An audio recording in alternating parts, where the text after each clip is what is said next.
It is not only anxious attachers that can get into relationships with avoidance. Securely attached people can find themselves sucked into a relationship with an avoidant too. It is not uncommon to hear from somebody, well, I was a fairly secure person, confident in myself, and then I got into the relationship with the avoidant, and I came out of it an anxious mess. There's a lot of people out there, especially on social media, that claim no, it's only anxious attachers that get into relationships with avoidance. Not the case at all. Many securely attached people, or at least formerly securely attached people, did get into relationships with avoidance and do get into relationships with avoidance. Now, if you're the person that was secure and came out of an anxious mess, it's understandable. But you can recover your secure attachment. And if you're a securely attached person that is finding yourself in a relationship with a severely avoidant partner, you have a fork in the road in front of you. One path keeps you on the secure attachment side. The other path, though, leads you towards anxious attachment. Now, the reason why securely attached people can get sucked into a relationship with an avoidant, well, first, there's a lot of them out there. There's a lot of dismissive avoidance, and there's a decent number of fearful avoidance. But number two, many avoidants actually present themselves as being emotionally available early on in dating. They can seem vulnerable. They can seem deep. They can put effort into the relationship. It's the shared fantasy phase, which is the early part of dating with an avoidant. Their fears haven't been triggered yet. So, because their fears have not been triggered, they are riding that dopamine wave. They're feeling good. That connection and chemistry is out of this world. And the avoidant thinks they actually got it right this time with you. So they're taking all these bottled up emotions that they suppressed over the years and letting them flow onto you. Also, avoidants, especially dismissive, are people pleasers. They've learned to get their approval by making other people happy. So early in that relationship, they are people pleasing you. They are doing and saying the things that they think you want to hear because they want your approval. And that can add to that perceived connection and chemistry and romance, at least for the person that's on the receiving end. Sometimes it can actually be love bombing overtly, but many times it is subtle love bombing when they're telling you things like, wow, no one's ever made me feel this way, etc., etc. And you think you got it right. You think you finally met your person, you met your twin flame, you finally found your forever. But then, down the road, as the relationship progresses, the avoidant begins to have their fears triggered. And they have a very specific set of fears that are largely triggered by healthy relationship behaviors. Things like emotional intimacy will trigger them. Any kind of disagreement will trigger them. Anything that builds that closeness will trigger them. Commitment can trigger them. Anything that makes the relationship feel more real and less like a fantasy can trigger them. And if you have any expectations on them, that can be very triggering as well. It's all because of their childhood where they received consistent childhood emotional neglect. They develop these sets of fears and they feel unsafe with emotional closeness and they feel safe with emotional distance. So now that the relationship becomes more real, they look to distance themselves emotionally from you, creating that push from the avoidant. And this can trigger a lot of anxiety in the person that's in a relationship with them. You've now developed strong feelings for them. You've fallen in love with them, and the person you love is pushing you away. That is a natural human reaction to feel anxiety when that happens. But just because you're feeling anxiety doesn't necessarily mean that you are an anxiously attached person. You can become an anxiously attached person if you hold no boundaries with the avoidant.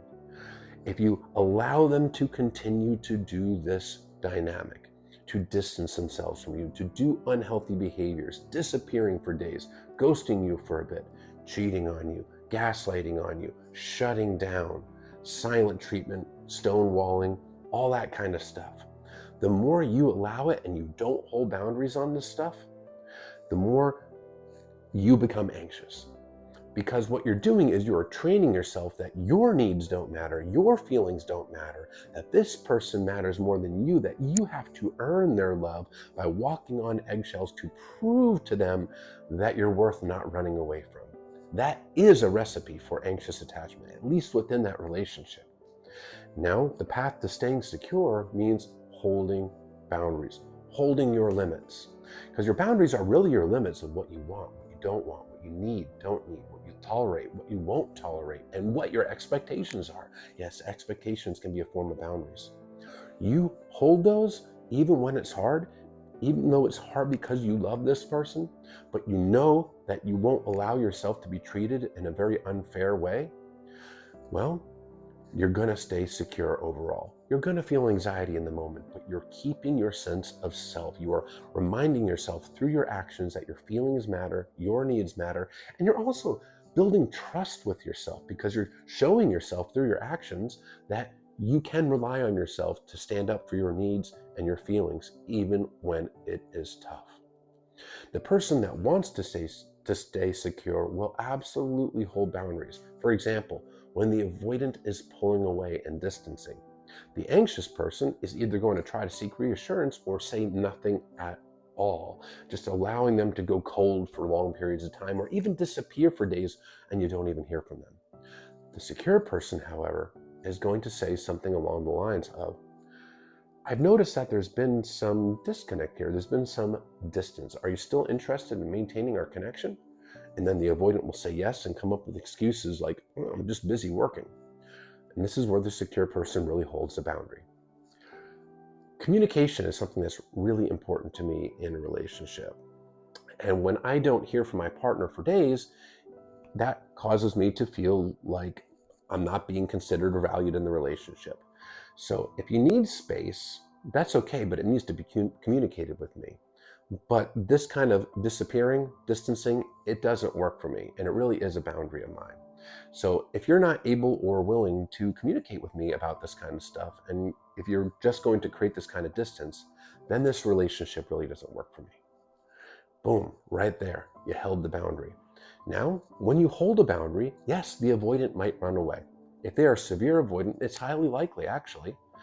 When you hold a boundary, one of two things is going to happen. This person is either going to work to meet your needs and respect your boundaries because they care about you and they are emotionally investing in you, just like you are with them, or they're going to run away and exit the relationship. Well, there is a third, especially if you're dealing with a more narcissistic person. They'll try to convince you that your boundaries are wrong, not their behaviors. But either way, it's the big reveal. Because if they run away because you held a boundary and you did it in a nice, kind way, what they're telling you really is they were never going to meet your expectations and they were not concerned about your needs or feelings. It was all about them. And if you lose that relationship, you are losing a one-way street relationship. There's really only two reasons why a person fails to hold boundaries in a relationship. One is fear of conflict. Fear that if I hold a boundary, this person is going to get mad. There's going to be an argument. But number two, and this is the big one, especially with an avoidant, the fear that if I hold a boundary, this person is going to leave the relationship and I will lose them. But if you hold a boundary in a kind, nice way and they leave, you never really had them. What you were holding on to was something that was inevitably heading towards failure. And by not holding boundaries, you're not preventing the failure. You're just prolonging it. You're prolonging the inevitable. So now you're investing more time and emotional energy into a person that's not investing it in you. So yes, securely attached people absolutely can get into relationships with avoidance. But the ones that truly stay secure are the ones who hold boundaries and are actually willing to walk away even when it's hard. But by not holding boundaries and desperately trying to cling on to the relationship and keep the avoidant from leaving, you're not likely to succeed in doing so. And even worse, you're pushing yourself down the path of insecurity and anxiousness. And you deserve so much better than that. You deserve a partner that actually cares about your wants and needs and wants to show up for you just the way that you show up for them. Don't sell yourself short. You deserve so much more than somebody just pushing you away.